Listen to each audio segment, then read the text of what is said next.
Say you're at a little get-together or something, and somebody comes up and they get to talking to you and they say, what do you do for a living? And it's, when you look at them and say, well, I make moonshine. And they look at you like, yeah, right. Since 2005, Piedmont Distillers has been making moonshine, blending old-time recipes with modern machinery. The Madison-based company is one of 4 legal distilleries operating in North Carolina.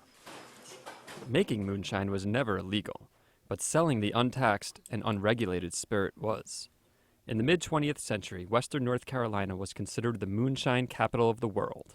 Family recipes were as well guarded as the location of the stills. Today, there is plenty of homebrew available on the black market, but there is also a legal, and some say purer, option.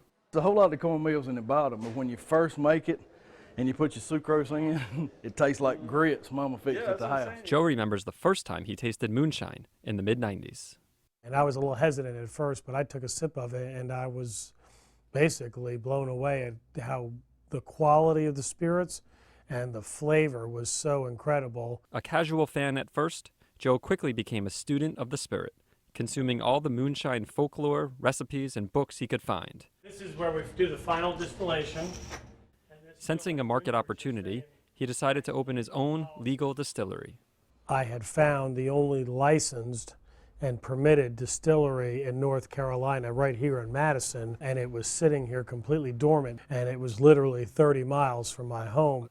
Piedmont Distillers launched in 2005, offering its first product, Cat Daddy Carolina Moonshine. As the saying goes, only the best moonshine deserved to be called the Cat Daddy. This whole deal on the left here is kind of way Junior's daddy and my dad and Grandpa used to make it. Junior Johnson roars down the pit road at 90 miles an hour, his crew frantically slowing him down. Yes, that Junior, who also had a reputation as one of the best bootleggers in the state. When I started the distillery, I had reached out through my contacts and said, Junior, would you like to get involved with Piedmont? And he's like, I don't know about all that. Let's get him. A year or so later, Joe received word that Junior wanted to check out the operation. I got a phone call one evening that said Junior wants to bring one of his boys from Wilkesboro up to the distillery. They want to see what it's like, how much is involved to go legit. So I said, sure. Do that right there. You get the taste of the... Impressed with what he saw, Junior jotted down his secret family recipe. He says, here, have at it. He goes, and let's see what you can do. So I made up multiple batches of the product. I went up to his garage, his shop, and all of him and his boys were up there having breakfast. They took those jars of original spirit and passed it around, and I think what sealed the deal that day was one of his friends said, Junior, we've been trying to make this liquor for 50 years. In 2007, Junior partnered with Piedmont Distillers, and the company launched Junior Johnson's Midnight Moon. When Junior gets involved in a project, quality is number one. And although we have equipment that makes the product a little bit purer and higher proof than they were able to make it down by the creek, the process is very similar. Being in that environment and work with the people that did the moonshine like it's supposed to be, you're very proud of it. You don't have one batch good and one batch bad or something of that nature. They duplicate it exactly like it's supposed to be every time. With his family name on the label, Junior wanted to make sure the moonshine was made in a way that would make his daddy proud. Joe got with Junior, then they brought me on to bring in some of the old-timey ways they used to make liquor. Brian's family has been making moonshine for 7 generations. Some of the machines they use today are decidedly high-tech, but the process itself has not varied much over the years. And it all starts with the mash. The cornmeal, yeast, water, and special ingredients will ferment in these white oak barrels for the next 3 or 4 days. After that, it's time for the still. That's where the column still comes in. It brings it up to 190, smooths it out, and makes a real clean product. Midnight Moon is the basis for all of Piedmont's spirits.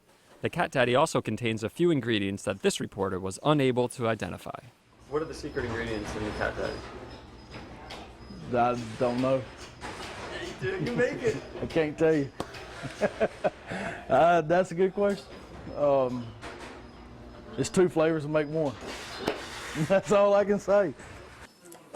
Piedmont Distillers recently introduced 3 fruit-infused spirits: strawberry, cherry, and apple pie.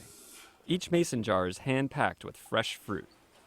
The fruit naturally infuses the spirits with flavor and color, and some of the impurities and stuff naturally find their way into the fruits themselves, so it acts as a flavoring and a purifying kind of process.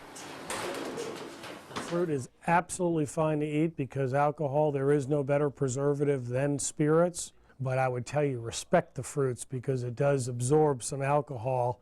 Moonshine has always been a family-driven craft business, handed down from generation to generation.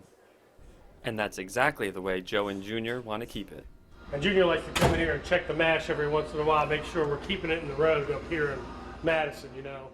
I might say a dream come true that this still was in North Carolina and the people have had the ability to obtain it and go forward with what we're doing now. I would kindly been reluctant to do it if it hadn't been in North Carolina.